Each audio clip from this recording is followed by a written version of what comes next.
The rain was pouring down in torrents, and the streets of New York City were nearly deserted. I had been driving my taxi for almost 12 hours straight, and I was eager to call it a night. Just as I was about to turn off my available sign, a man flagged me down. He was standing under the dim light of a street lamp, his silhouette barely visible through the heavy rain. He opened the door and slid into the back seat, his clothes dripping wet. "Drive," he said, his voice low and raspy. "Where to?" I asked, glancing at him through the rearview mirror. His face was obscured by the shadows, but I could make out a pair of intense, piercing eyes staring back at me. "Just drive," he repeated. I hesitated for a moment, then shrugged and started driving. The city's neon lights reflected off the wet streets, creating an eerie glow. The rain muffled all other sounds, and the only noise inside the cab was the rhythmic patter of raindrops on the roof. After a few minutes, the man finally spoke. "Take the next left," he instructed. I did as he said, turning onto a narrow, poorly lit street. The buildings on either side seemed to loom over the taxi, their windows dark and empty. "Stop here," he said suddenly. I pulled over to the side of the road, and he pointed to an old, abandoned building. "Wait for me," he said, opening the door and stepping out into the rain. "Keep the meter running." I watched as he approached the building, disappearing into the shadows. I tried to shake off the uneasy feeling that had settled in my chest. It was just another fare, I told myself. Nothing to be afraid of. But as the minutes ticked by, my anxiety grew. What was he doing in there? Why had he brought me to this desolate place? Suddenly, the back door opened, and the man climbed back in, holding a small black bag. "Drive," he said, his voice even more urgent than before. I didn't ask any questions, I just drove. The rain was coming down even harder now, and the streets were slick and treacherous. I could barely see more than a few feet in front of me. "Turn here," he said, pointing to another narrow alley. I hesitated for a moment, then turned the wheel, the tires screeching on the wet pavement. The alley was even darker than the street we had just left, and I had to strain my eyes to see where I was going. Suddenly, the man shouted, "Stop." I slammed on the brakes, and the taxi skidded to a halt. The man opened the door and jumped out, leaving the black bag on the seat beside him. "Wait here," he said, disappearing into the darkness. I sat there, my heart pounding in my chest, trying to make sense of what was happening. What was in that bag? Why had he left it with me? Suddenly, I heard a shout, followed by the sound of running footsteps. I looked up to see the man sprinting towards the taxi, his face twisted in terror. Behind him, 3 figures emerged from the shadows, chasing after him. Without thinking, I slammed my foot on the gas pedal, and the taxi lurched forward. The man reached the car just in time, jumping in and slamming the door behind him. "Go," he shouted. I floored it, the tires screeching as we sped away from the alley. The 3 figures were left behind, their shouts fading into the distance. We drove in silence for a few minutes, both of us catching our breath. Finally, the man spoke. "Thank you," he said, his voice shaky. "You saved my life." I glanced at him in the rearview mirror, my heart still racing. "What happened back there?" I asked.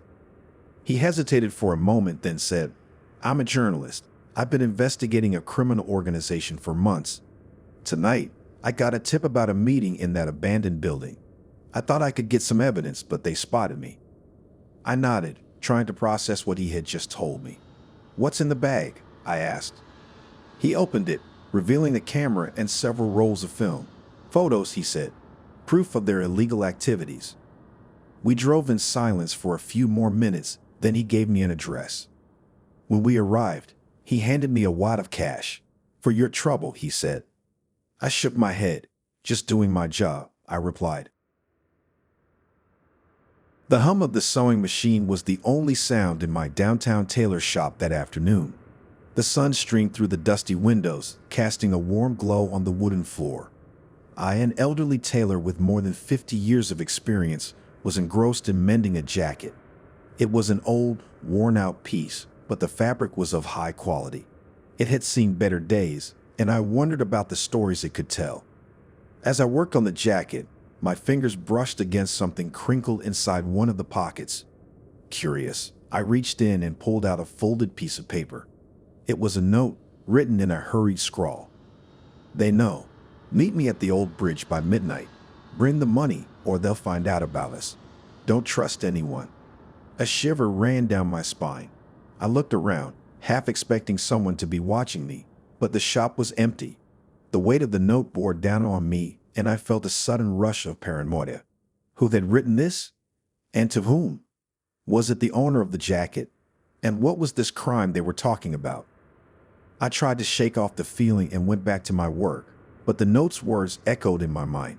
The afternoon sun began to wane, casting long shadows on the floor.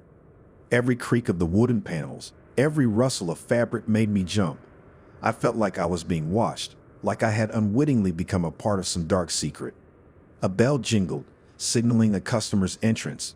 I looked up to see a tall, gaunt man with piercing eyes staring at me. He wore a hat that cast a shadow over his face, but I could see the sharp contours of his cheekbones and the tension in his jaw. "Is my jacket ready?" he asked in a deep, gravelly voice. I hesitated for a moment, then handed him the mended jacket, deliberately avoiding his gaze. He put it on and reached into the pocket, his eyes widening slightly when he realized the note was missing. "Where is it?" he demanded. I feigned ignorance. "Where's what?" He took a step closer, his eyes boring into mine. "The note, where is it?" I swallowed hard, my heart racing. "I don't know what you're talking about." He looked around the shop, his gaze settling on the trash bin where I had thrown the note. He retrieved it and read it, his expression darkening. "You've read it?" he stated, more than asked. I nodded, unable to speak. The atmosphere in the shop grew thick with tension. The man's presence was suffocating, and I felt trapped. He leaned in, his face inches from mine. "You shouldn't have," he whispered menacingly. Suddenly, the bell jingled again. A police officer walked in, his hand resting on his holster. "Is everything okay here?" he asked, eyeing the stranger. The man straightened up, his demeanor changing instantly. "Just collecting my jacket," he replied smoothly, flashing a smile that didn't reach his eyes. The officer nodded but didn't leave. The stranger paid for the mending and left, but not before giving me one last chilling look. The officer approached me. "You okay?" he asked. I nodded, still in shock. "Who was that?" I whispered. The officer sighed. "I don't know. I saw a suspicious car and came in to check if everything is okay with you." I shuddered, realizing how close I had come to danger. The note, the stranger, the crime, it all felt surreal. The officer patted my shoulder. "Stay safe," he said, leaving the shop.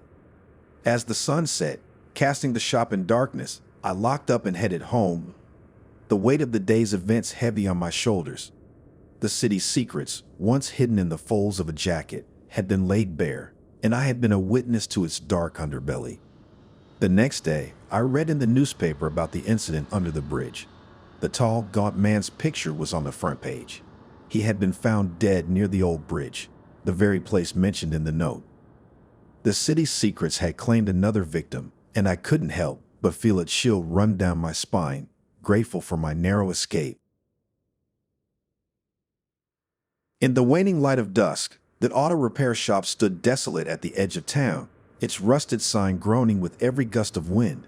The sun's final rays cast an eerie, almost spectral glow, making the shop's grimy windows and peeling paint seem even more foreboding.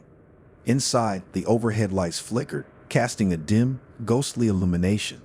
Alone in this unsettling atmosphere, I worked on an ancient set-in, its once vibrant paint now faded and chipped. The owner had complained about a malfunctioning radio, and given the car's age, it wasn't surprising. I turned the radio on, expecting the usual static of an old device. Instead, a deafening white noise filled the room, its intensity making the hairs on the back of my neck stand up. I tried tuning it, but the static was relentless. Frustrated, I switched it off and began to dismantle the dashboard. From the oppressive silence, a voice emerged, quivering with fear. If anyone can hear this, please, you have to help." I recoiled, my heart racing. The voice was unmistakably that of a young girl, and it dripped with raw terror. And it was emanating from the radio, which I was sure I had turned off. "My name is Emily. The voice continued, each word punctuated by sobs. Someone's taking me. I don't know where I am. I found a way to send this message, but I'm so scared. A cold dread washed over me. This could be a hoax, could it? The sheer terror in her voice was too genuine. Emily, I whispered, even though I knew she couldn't hear me, try to stay calm. The static hissed for a moment before her voice returned, fainter this time. It's pitch black. I think I'm underground. I can hear the muffled sounds of traffic. There's a sliver of light from a window, but it's out of reach. Panicking, I grabbed my phone and dialed 911, my fingers trembling. I relayed the chilling message, and the dispatcher's voice betrayed her own alarm. She told me to stay put, and that they were on it. But then, the unmistakable sound of the garage door creaking open echoed through the shop, followed by slow, deliberate footsteps. My mind raced with horrifying possibilities. Was this the person responsible for Emily's plight? I quickly hid beneath a workbench, clutching a wrench for some semblance of protection. The footsteps grew louder until they stopped right next to the sit-in. A long, tense silence ensued, broken only by the soft crackle of the radio. Then, a familiar voice called out, "Is anyone here?" Peeking out, I recognized Officer Daniels, a local cop I'd seen around town. Relief washed over me. I picked up the transmission in my patrol car, he said, his voice strained. "Stay here. We got a lead on the location." Days turned into weeks, and the town was abuzz with the story of Emily's mysterious message. I was swamped with reporters and curious townsfolk, all wanting to see the miracle radio. But the weight of that night hung heavily on me. I hadn't been the hero. I was just a witness to a chilling plea for help. Emily was eventually found and rescued, her abductor apprehended. The town celebrated her return, and her bravery became legendary.